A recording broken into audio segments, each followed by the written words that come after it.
कांग्रेस ने उत्तराखंड में अपने नए खेवनहार खोज लिए हैं। पार्टी ने करण माहारा को उत्तराखंड कांग्रेस का नया अध्यक्ष बनाया है, तो वहीं नेता प्रतिपक्ष के रूप में यशपाल आर्य की नियुक्ति की गई है, जबकि भुवन चंद कापड़ी को उपनेता प्रतिपक्ष बनाया गया है। भुवन कापड़ी ने विधानसभा चुनाव में तत्कालीन मुख्यमंत्री पुष्कर सिंह धामी को हराया था। बता दें कि उत्तराखंड विधानसभा चुनाव में करारी हार के बाद पार्टी ने गणेश गोदियाल से अध्यक्ष पद से इस्तीफा ले लिया था। कांग्रेस महासचिव केसी वेणुगोपाल ने करण माहारा और यशपाल आर्य की नियुक्ति का पत्र जारी किया। तो उत्तराखंड कांग्रेस के नए खेवनहार कौन होंगे, ये आपको हम दिखा रहे हैं कि नया प्रदेशाध्यक्ष करण माहारा हैं और इसके साथ ही नेता प्रतिपक्ष के रूप में यशपाल आर्य हैं। यशपाल आर्य भारतीय जनता पार्टी में थे पहले और उसके बाद उन्होंने कांग्रेस का दामन थामा चुनाव से पहले। अब उन्हें नेता प्रतिपक्ष बनाया गया है। करण माहारा को नया प्रदेशाध्यक्ष बनाया है कांग्रेस का। तो उत्तराखंड कांग्रेस के नए चेहरे भुवन चंद्र कापड़ी उपनेता प्रतिपक्ष हैं। तो कौन क्या है ये हम आपको दिखा रहे हैं और जो बदलाव किए गए हैं वो बदलाव भी दिखा रहे हैं। सुदीप जैन विशेष संवाददाता हमारे साथ जुड़ गए हैं। सुदीप, हालांकि लंबे समय से कांग्रेस में बदलाव की जरूरत थी, ये कहा जा रहा था, लेकिन उस बदलाव को चुनाव के बाद समझा गया, ये कहा जा सकता है देर आए दुरुस्त आए। द्वारा हमारे वरिष्ठ उपाध्यक्ष में निगम के अरविंद सजवान जी को प्रतिनिधित्व देने के लिए अपना नामांकन वापस लिया गया। उस धन्यवाद के साथ मैं लोक निर्माण विभाग करते हुए अपना सुदीप, क्या अब तक मेरी आवाज पहुंच रही है? तो सुदीप तक आवाज नहीं पहुंच पा रही मेरी। उत्तराखंड कांग्रेस के नए खेवनहार कौन होंगे ये आपको हम दिखा रहे हैं। यशपाल आर्य नेता प्रतिपक्ष, तो वहीं भुवन चंद्र कापड़ी उपनेता प्रतिपक्ष। चौंकाने वाले होने जा रहा है क्योंकि कांग्रेस जी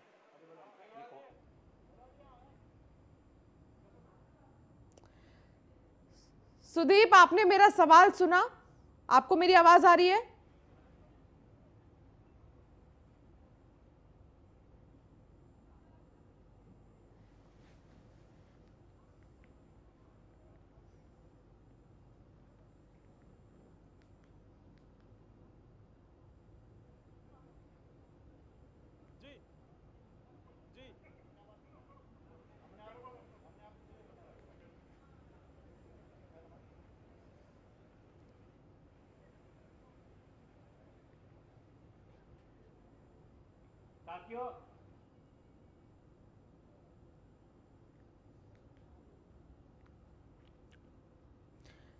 तो उत्तराखंड कांग्रेस के नए खेवनहार कौन है ये आपको तस्वीर हम दिखा रहे हैं। सुदीप लगातार हमारे साथ जुड़े हैं। सुदीप, देखा जाए तो उत्तराखंड कांग्रेस में बदलाव की जरूरत थी। वो बदलाव चुनाव के दौरान तो नहीं हुआ, लेकिन चुनाव के बाद ही सही अब कांग्रेस के नए खेवनहार सामने आ गए हैं। प्रदेशाध्यक्ष से लेकर नेता प्रतिपक्ष कौन होगा पता चल गया है। कहा जा सकता है देर आए लेकिन दुरुस्त आए। पहली, दूसरी और तीसरी लाइन कृपया अतिथि और हमारी चुनाव के बाद ये फेरबदल होना था क्योंकि प्रदेश अध्यक्ष गणेश गोदियाल श्रीनगर से चुनाव हार चुके थे। देखिए 10 मार्च को परिणाम आए थे और परिणाम आने के एक माह तक समय लग गया कांग्रेस को निर्णय लेने में। विधानसभा सत्र संपन्न हो गया, नेता प्रतिपक्ष का निर्णय नहीं हुआ। सुदीप, आपकी आवाज नहीं पहुंच पा रही है, आपसे दोबारा संपर्क साधने की कोशिश करेंगे। फिलहाल लगातार दर्शकों को हम दिखा रहे हैं तस्वीर भी कि आखिर कौन क्या चुना गया है और इसके साथ ही उत्तराखंड में अब वो नए खेवनहार कौन है और कौन आगे पार्टी को संभालेगा अलग अलग जिम्मेदारी के साथ, ये भी लगातार आपको दिखाने की जो कोशिश है वो जारी है।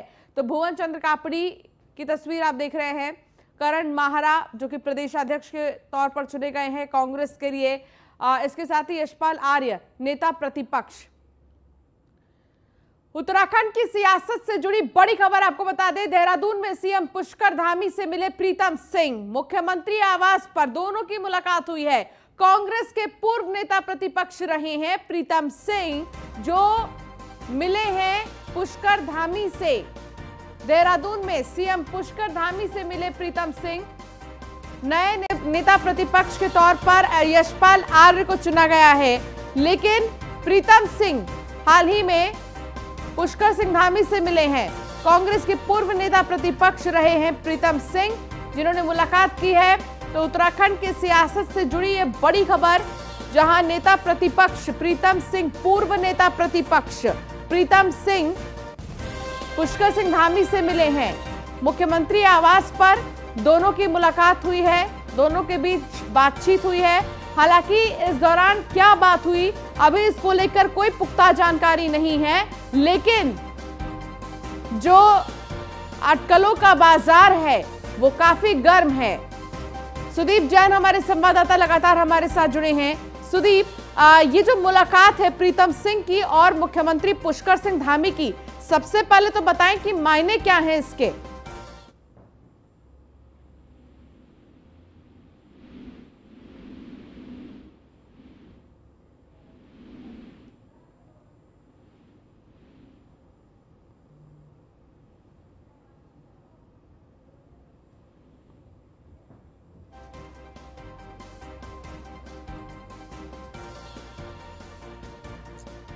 तो सुदीप से संपर्क नहीं हो पा रहा, तकनीकी खराबी के चलते कुछ दिक्कतें आ रही हैं। देहरादून से खबर, जहां स्वास्थ्य मंत्री धन सिंह रावत बीमार हैं, दून अस्पताल में जांच कर रहे हैं। धन सिंह रावत, स्वास्थ्य मंत्री को रात से पेट में दर्द है, डॉक्टर कर रहे हैं स्वास्थ्य मंत्री की जांच। धन सिंह का अल्ट्रासाउंड कराया जा सकता है। तो पेट में दर्द की शिकायत की वजह से अस्पताल में भर्ती हैं स्वास्थ्य मंत्री। डॉक्टर स्वास्थ्य मंत्री की जांच कर रहे हैं। धन सिंह का अल्ट्रासाउंड भी कराया जा सकता है, क्योंकि रात से ही उन्हें पेट में दर्द है। स्वास्थ्य मंत्री धन सिंह रावत बीमार हैं और उन्हें अस्पताल में भर्ती किया गया है। दून अस्पताल में जांच करा रहे हैं धन सिंह रावत। तो वही कोऑपरेटिव बैंक में भर्ती घोटाले का मामला है। सचिवालय के सामने धरना देंगे पीसीसी अध्यक्ष गणेश गोदियाल। कोऑपरेटिव बैंक भर्ती में धांधली हुई है, जिसकी जांच की मांग की गई है। बेरोजगार संघ के युवाओं से भी धरने में शामिल होने की अपील की गई है। जो बेरोजगार युवा है वो भी इसमें शामिल होंगे। संदीप नेगी हमारे संवाददाता हमारे साथ जुड़ गए। संदीप नेगी, इस धांधली को लेकर गणेश गोदियाल अब मोर्चा संभाले हैं, वो धरना देंगे और साथ ही अपील भी की गई है कुछ बेरोजगारों से कि वो भी आएं और इसको लेकर आवाज उठाएं। क्या जानकारी मिल रही है? जी बिल्कुल, देखिए कुछ ही देर बाद जो कांग्रेस के पूर्व प्रदेश अध्यक्ष रहे हैं गणेश गोदियाल, वो सचिवालय के बाहर अपना धरना प्रदर्शन देंगे, क्योंकि कांग्रेस ने इसे बहुत बड़ा मुद्दा बनाया है।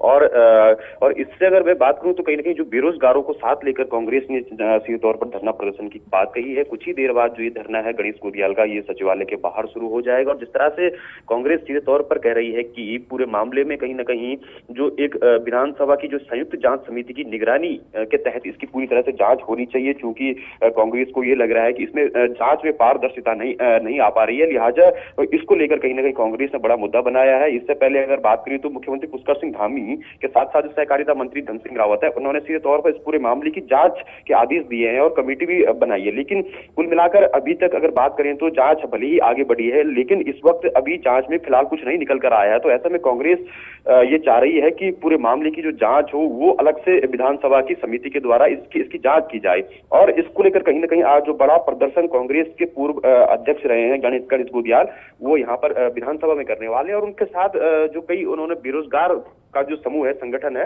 उनको भी साथ लाने की बात कही है। अब देखना जरूरी ये होगा कि आखिरकार जो कितने समूह हैं, कितने संगठन हैं, वो गणेश गोदियाल के साथ आते हैं। कांग्रेस के जो बड़े नेता हैं वो यहाँ पर किस तरह से साथ आ पाते हैं, क्या एक ही मंच पर एक ही जो मुद्दा बनाकर तमाम जो कांग्रेसी है वो साथ आते हैं। तो लेकिन फिलहाल की अगर बात करें तो कुछ ही देर बाद जो गणेश गोदियाल है वो सचिवालय के बाहर है, वो अपना धरना प्रदर्शन करेंगे और पूरे मामले की जो सहकारिता में जिस तरह से भर्ती घोटाला हुआ है उसको लेकर वो जांच की बात बढ़ाने की बात कह रहे हैं। जी चलिए ठीक है, बहुत शुक्रिया संदीप इस तमाम जानकारी के लिए।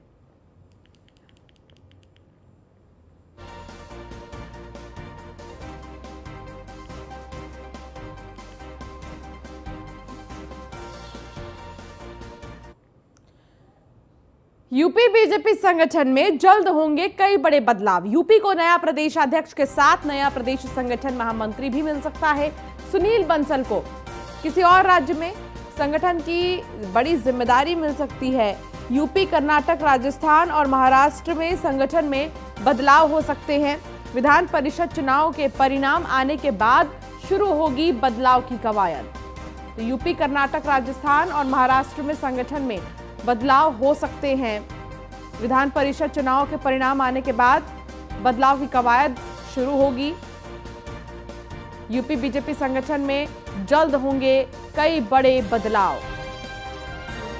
यूपी को नया प्रदेशाध्यक्ष के साथ नया प्रदेश संगठन महामंत्री भी मिल सकता है। सुनील बंसल को किसी और राज्य में संगठन की बड़ी जिम्मेदारी मिल सकती है।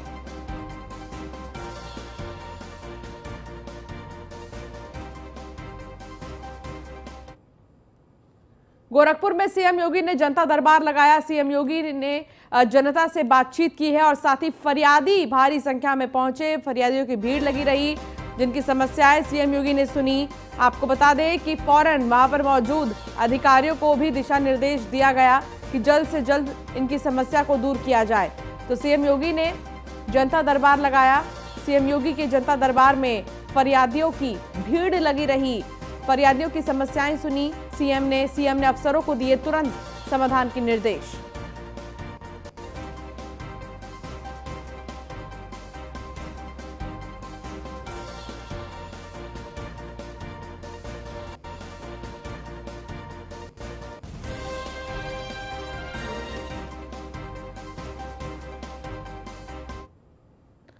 सूत्रों के हवाले से इस वक्त की बड़ी खबर आपको बता दें, जहां सीएम योगी को संसदीय बोर्ड का सदस्य बनाया जा सकता है। बीजेपी योगी आदित्यनाथ को संसदीय बोर्ड का सदस्य बनाने की चर्चा कर रही है। बीजेपी संसदीय बोर्ड में 4 पद अभी भी खाली हैं। सुषमा स्वराज और अरुण जेटली के निधन के बाद नियुक्ति नहीं की गई है। थावरचंद गहलोत के राज्यपाल बनने के बाद नियुक्ति नहीं हुई है। वेंकैया नायडू के उपराष्ट्रपति बनने पर भी एक पद खाली है। बोर्ड के 11 सदस्यों में 4 की जल्द घोषणा हो सकती है।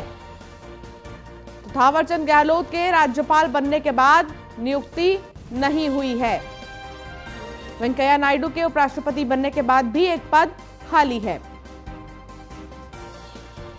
तो देखना होगा कि ये जो मुलाकात है सीएम योगी की प्रधानमंत्री और अमित शाह से, वो कितनी खास होती है। इसके बाद क्या बातें सामने निकल कर आती हैं, क्योंकि संसदीय बोर्ड का सदस्य बनाया जा सकता है योगी आदित्यनाथ को। योगी को बीजेपी संसदीय बोर्ड का सदस्य बनाने की चर्चा कर रही है। 4 पद अभी खाली हैं और देखना होगा कि क्या जिम्मेदारी योगी आदित्यनाथ को मिलेगी।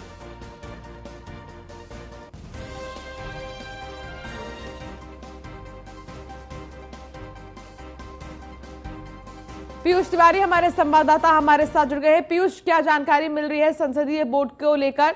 क्या चर्चा लगातार अभी भी जारी है?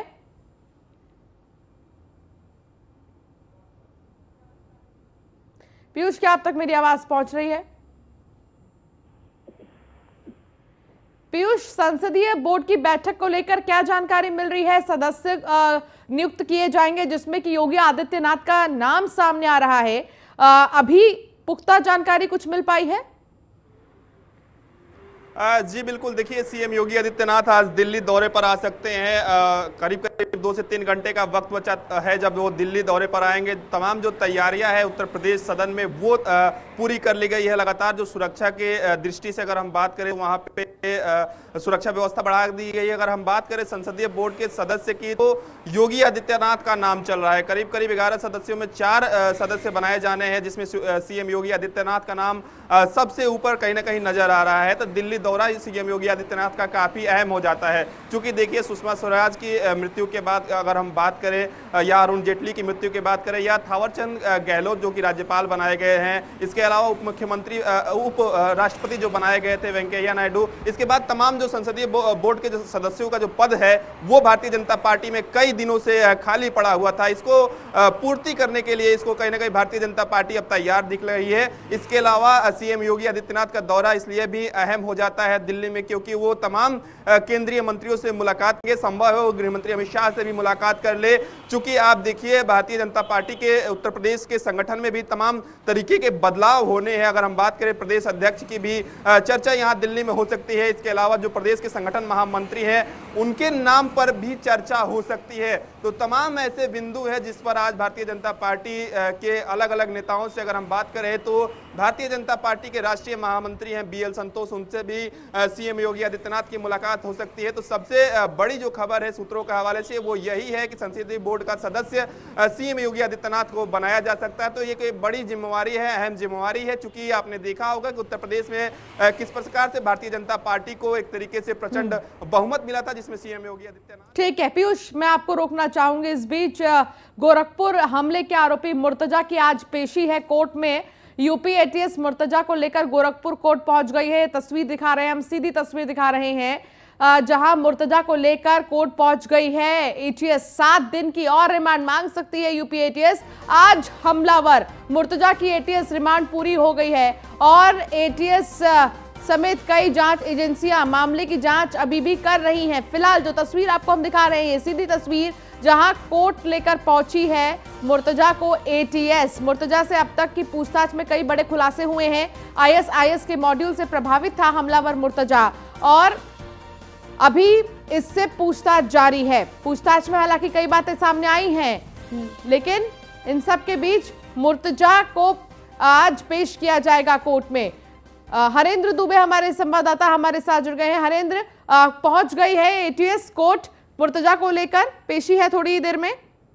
देखिए ATS लेकर के मुर्तजा को गोरखपुर न्यायालय में पहुंच चुकी है। खासतौर से आपको बताना चाहेंगे कि ATS के जो अधिकारी हैं उनके जो सरकारी वकील हैं, सरकारी वकील एक दलील पेश कर चुके हैं। न्यूज और इंडिया पर सबसे पहले हम बताना चाहेंगे कि जो सरकारी वकील है वो 7 दिन की रिमांड के लिए अपील कर चुके हैं इसमें न्यायालय में। अब देखना ये होगा कि कितना जल्द से जल्द न्यायालय क्या इनको फिर 7 दिन के रिमांड पर मुर्तजा को देता है या नहीं, वो तो फैसला आने पर। लेकिन आपको बताना चाहेंगे थोड़ी देर के बाद न्यायालय में मुर्तजा पेश होने वाला है और खास तौर से सुरक्षा के पुख्ता इंतजाम पूरी न्यायालय परिसर में कर दिए गए हैं, जिसको लेकर के पैनी नजर जिला प्रशासन की बनी हुई है।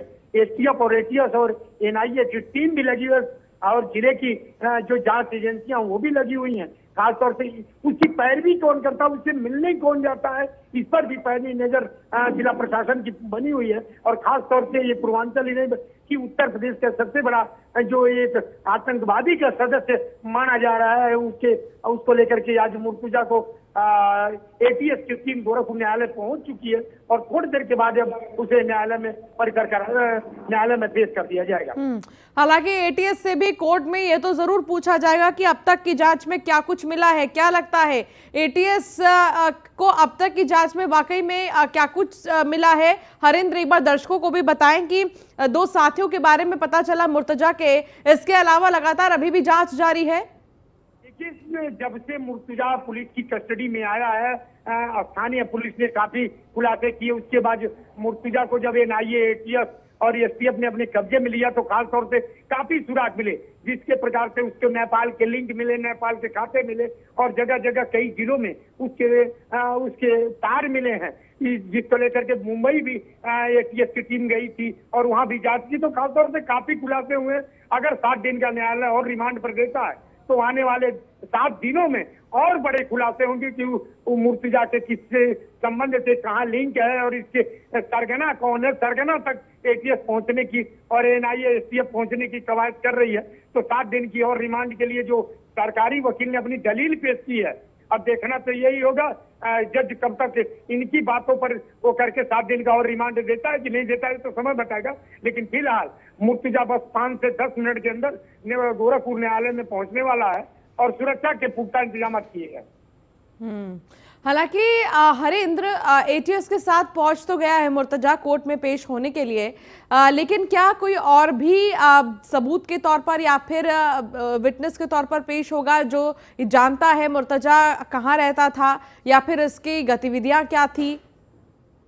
देखिए, एनआईए की जो टीम लेकर के उसको एसटीएफ की जो एटीएस की टीम जो लेकर के उसको पहुंच रही है न्यायालय में, तो कुछ साक्ष्य एटीएस के पास हैं जो साक्ष्य कोर्ट में पेश करेगी और उसी साक्ष्य के आधार पर न्यायालय जज से अपील करेगी कि देखिए महोदय, हमने इतना साक्ष्य एकत्रित किया है और इसको अगर 7 दिन की रिमांड आप देते हैं तो इससे ज्यादा और साक्ष्य मिलेंगे ताकि आतंकवादी गतिविधियां जो देश में चल रही उस पर रोक लगाइए। खासतौर से जिस तरह से पूर्वांचल के हृदयस्थली कहे जाने वाली गोरखनाथ मंदिर पर मुर्तजा का ये किस तरह का अटैक था, क्या था, उसके बारे में वो अपनी डाटा तैयार करके कोर्ट के सामने जरूर एटीएस पेश करेगी ताकि उसी बेसिस पर 7 दिन का रिमांड और मिल सके। एटीएस के ये जो 7 दिन होंगे और भी जो एटीएस डिमांड करेगी कोर्ट से, पूछेगी, मांगेगी इजाजत, वो ये 7 दिन बहुत महत्वपूर्ण हो जाएंगे हरेंद्र, क्योंकि देखिए ये मामला बहुत सेंसिटिव है और इस मामले के तह तक पहुंचना और भी ज्यादा चुनौती है। देखिए 7 दिन अगर न्यायालय दे देता है एटीएस को और रिमांड पर देता है प्रशासनिक अधिकारियों को, शासन को अगर देता है तो वाकई 7 दिन ये बहुत अहम माने जाएंगे, क्योंकि साथ अभी तक जहां तक लिंक जुटा पाई है एटीएस, एसटीएफ, एनआईए और खुफिया जांच एजेंसी, ये 7 दिन जो आज के बाद से 7 दिन के लिए रिमांड पर मिलेगा बहुत महत्वपूर्ण रहेगा। एनआईए, एसटीएफ, एटीएस उसको लेकर के जगह जगह जाएगी, जिले जिले तक जाएगी जहां उसके सूत्र होंगे, तो बड़े खुलासे होने की ये सूत्र बता रहे हैं कि अगर 7 दिन में मिलता है रिमांड पर तो बड़े खुलासे एनआईए, एसटीएफ और एटीएस करने की कोशिश करेगी। बहुत शुक्रिया हरेंद्र इस तमाम जानकारी के लिए। खबर हमीरपुर से, जहां पुलिस और बदमाशों के बीच मुठभेड़ हुई। मुठभेड़ में एक बदमाश गिरफ्तार किया गया है और आपको बता दें कि उसका साथी भी गिरफ्तार किया गया है। 4 बदमाश भागने में कामयाब हो गए हैं। 2 बाइक, एक असहला और कई सारी चीजें पुलिस ने बरामद की हैं। हमीरपुर में पुलिस और बदमाशों के बीच मुठभेड़ हो गई। पुलिस टीम पर बदमाशों की फायरिंग से एक पुलिसकर्मी भी घायल हुए हैं, जबकि पुलिस की जवाबी फायरिंग में 2 बदमाश घायल हो गए हैं। साथ ही 4 बदमाश भागने में कामयाब हुए हैं। बदमाशों के पास से 2 बाइक, 2 अवैध असलहा बरामद किया गया है। मामला बीमार थाना क्षेत्र के ग्योड़ी रोड का बताया जा रहा है। और बुलेटिन में फिलहाल इतना ही। आप बने रहिए न्यूज़ 1 इंडिया के साथ। नमस्कार।